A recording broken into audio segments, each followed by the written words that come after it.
राधे राधे दोस्तों। आज सबसे पहले आप सभी को गणेश चतुर्थी की हार्दिक शुभकामनाएं। आज इस अवसर पे गणेश जी के जन्म उत्सव के अवसर पे आज एक सोहर गीत सुनाए जाता नहीं।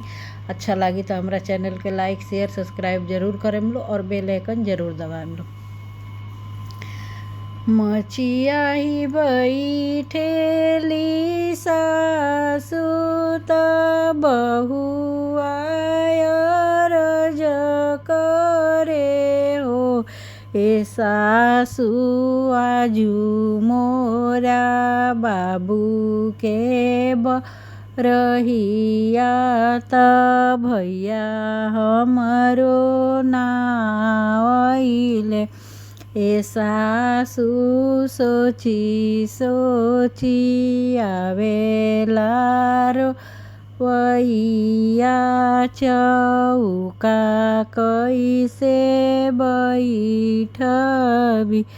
काहे बहुआ मानवा दुखिया कैलू सोची सोची रोवेलू हो। ए बहुआ पहिरना हमरो चुनरिया चौक चढ़ी बैठहु।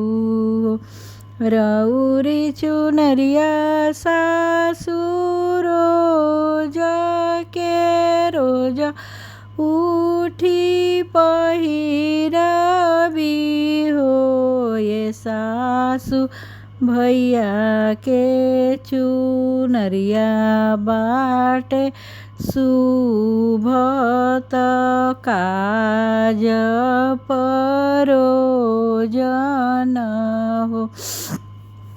दुआरा से आवेली नदिया त भाभी से अरज कैली हो। ए भाभी आई गईले तहरो सुंदर भैया चुनरिया ले आवेले हो। ए भाभी आई गईले तहरो सुंदर भैया चुनरिया ले आइले नो।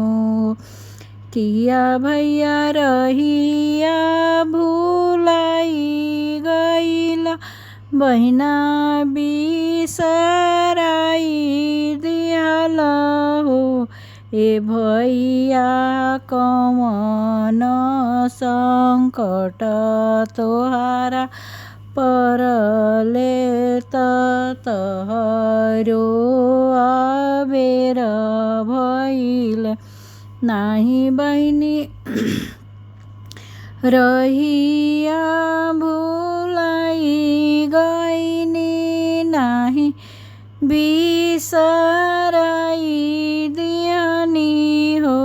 ए बहिनी माई मोरा साजेली पियरिया त एही से हमारा देर भइल।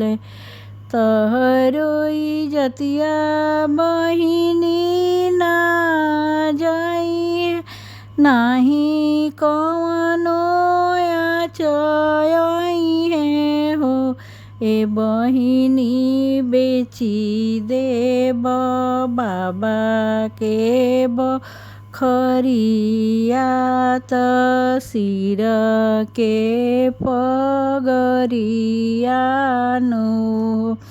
ए बहिनी तुहु मोरा हऊ दुलारी बहिना रु सुंदर बहिना हो।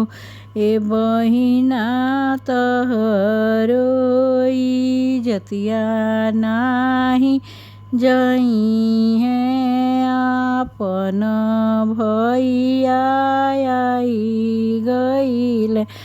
मचियाही बैठेली सासू बहु वायरज करे हो ये सासू आजू मोरा बाबू के बरही आत भैया हमरो आई गईले ये सासू ले आइले पियरी चुंदरिया चौक हम बैठबी।